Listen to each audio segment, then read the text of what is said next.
শুভ সকাল আমার প্রিয় পরিবার, তোমরা সকলে কেমন আছো? আশা করছি যে যেখান থেকে আমার ব্লগটা দেখছো সকলে ভালো আছো। তোমাদের আশীর্বাদ ও ভালোবাসার সাথে নিয়ে আজকের ব্লগটা শুরু করলাম। আজকে হলো রবিবার আর সময় এখন সকাল ঠিক 9টা মতো। ঘুমের থেকে উঠেই না আজকে আর ব্লগটা স্টার্ট করা হয়নি, একটু বেলা থেকেই শুরু করলাম। তো সকালের খাওয়া দাওয়ার প্রস্তুতি শুরু, তার জন্য রান্না বসাবো। তাই এই ছোট্ট মতো হাঁড়িটাই তো আমি আর আমার সোনা ডোডোর জন্যই ভাত বসাই প্রতিনিয়ত। তো সেই হাঁড়িটাতেই কিন্তু 1/2 কাপ মতো চাল নিলাম, আর তোমার একটু আলু সিদ্ধ আর একটু কুমড়ো সিদ্ধ দেবো। সেই কারণেই কিন্তু আলুটাকেও কেটে নিয়ে এসেছি আর কুমড়োটাকেও। আর যেহেতু চালের পরিমাপটা অনেকটাই কম, তার জন্য আলু কুমড়ো ওগুলোও কিন্তু ছোট ছোট করে পিস পিস করে ঝুড়িতে নিয়ে চলে এসেছি। এইদিকে একটু ধুয়ে নিচ্ছি।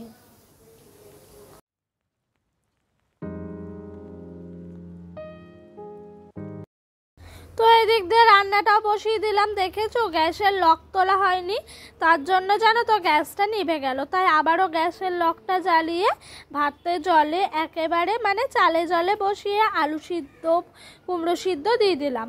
ভাতটা কম খাচ্ছি এখন পরিমাণে, খেতে পাচ্ছি না। সবজি পাতিগুলো একটু বেশি বেশি করে খাওয়ার চেষ্টা করছি। আর আমার মা কি বলে জানো তো, সবজি কাটার পর যে আনাজপাতির খোসাগুলো পড়ে থাকে না, সেগুলো নাকি এরকমভাবে ফেলে রাখতে নাই, এগুলো তুলে জায়গা মতো রাখতে হয়, না হলে নাকি ঘরে অলক্ষ্মী বিরাজ করে বা খারাপ যে সমস্ত শক্তি আছে সেগুলো বিরাজ করে। যাই হোক, এদিক দিয়ে খাওয়া দাওয়া হয়ে গেল আর এদিক দিয়ে বাসনগুলো ধোয়া মাজা করতে এসছি। মা বাজার থেকে চলে এসছে, মায়ের যে সমস্ত শাড়ি কাপড় ছিল সেগুলোও কিন্তু সার্ফ জল দিয়ে গামলায় করে ভিজাতে দিয়েছে। আর এই সময়টা আমাদের কলপাড়ে এত রোদ্দুর আসে, কি বলবো তোমাদেরকে, বলে বোঝানোর মতো নয়। এই সময়টার আগেই মনে হয় যে এই কলপাড়ে যা সমস্ত কাজ আছে সেই সমস্ত কাজকর্মগুলো সেরে নিতেই মনে হয় না যে এরপরে আর কলপাড়ে এসে সংসারের কোনো টুকিনাকি কাজকর্ম সারি।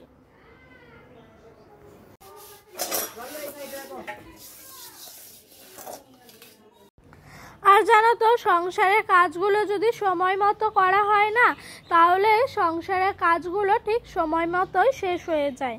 আর বাপের বাড়িতে তো আমার ধরো মা আমি আর ছেলে যেহেতু, তাই আসার পর সংসারের সমস্ত দায়িত্ব নিজের মাথায় তুলে নেওয়ারই চেষ্টা করি। তো যাই হোক, দায়িত্ব বলতে কাজের টুকিটাকি।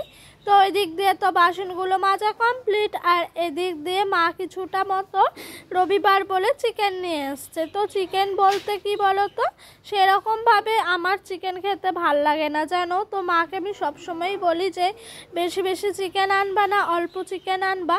তাও কিন্তু এবার মা অনেকটাই চিকেন নিয়ে চলে এসছে। তো এটাই আমি মাকে বলছি যে এতটা চিকেন আনা তোমার কি দরকার, আমি এত চিকেন খাবো না। তো মা বলছে না খেলে রাখ, কালকের দিনটা আছে, কালকের মধ্যে খেয়ে নিস। সেই কারণে মায়ের সাথে কথোপকথন চলছে, আর এই দিক দিয়ে আমার কাজকর্মও চলছে কিন্তু।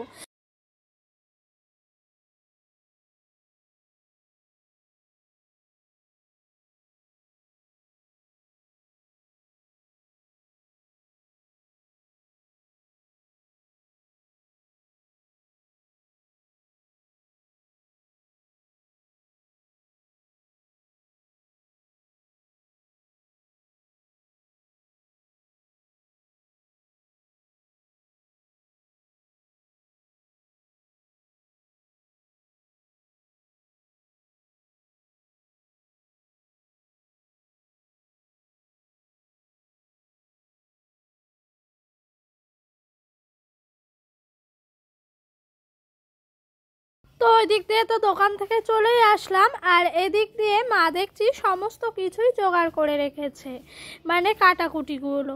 তো মা বললো তুই একটু রান্নাটা করে নে, আমি একটু ওই দিককার কাজকর্মগুলো সেরে আসি।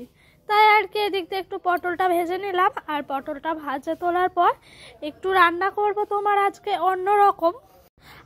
উচ্ছে দিয়ে আর কুমড়ো দিয়ে একটু ভাজা চচ্চড়ি মতো করব। আর এটা খেতে না মা আর ভীষণ পছন্দ করেন, তো সেই কারণে প্রথমে তেলের ওপরে কুচি কুচি করে রাখা রসুন ফোড়ন দিয়ে দিলাম, আর তারপরে তার আগে একটু শুকনো লঙ্কা ফোড়ন দিয়ে দিয়েছি। এতে করে কিন্তু রসুন আর শুকনো লঙ্কা দিলে কোনো কিছুতে দেখবে রান্নার সেন্টটাও ভীষণ সুন্দর আসে, আর খেতেও কিন্তু অপূর্ব ভাল লাগে। তো এদিকে মিষ্টি মিষ্টি তেতো তেতো একটা খাবার হবে, তার সাথে স্ন্যাকটাও প্রচুর সুন্দর আসবে, তাই এরকমভাবেই আজকে রান্নাটা করা। আর ডোডো এদিক দিয়ে জানো তো মামার বাড়িতে আসলে মামার বাড়ির আবদার, যেহেতু সারাদিন মায়ের কাছে থাকে, মানে ফোন নিয়ে ঘাটাঘাটি খেলা এসব করে, আর মা বলে তো সারাদিন তো আমি রান্না করি, রান্নাবান্নাই সে আমার কাজ, তো সেই রকমভাবে ভাল লাগে না, তুই এসছিস যখন একটু তুই কর, রান্নাবান্নাটা সব জোগাড় করে দিচ্ছি।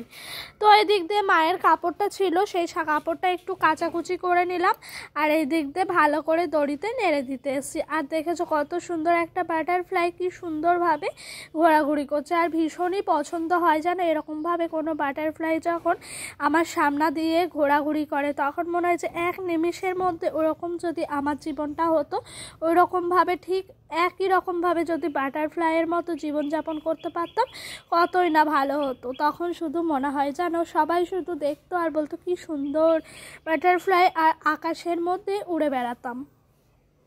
তো সেই দিন হয়তো কারোর জীবনে আসবে না কি জানা নেই। যাই হোক, গল্প করতে করতে তোমাদের সাথে আমার এদিককার কাপড়গুলোও কিন্তু নেড়ে নেওয়া হচ্ছে। আর আজকে এই মুহূর্তে এখন একটু গরম করছে জানো, যেহেতু বৃষ্টি আসার সময়। আর এইদিকে চিকেনটাও কষানো হয়ে গেছে, আমি একটু স্নানে গেছিলাম, তো মা বলছে চ চিকেনটা কয়েক পিস মতো তুলে দিই তোদেরকে। তো ডোডোর এক পিস আর আমার আরেক পিস।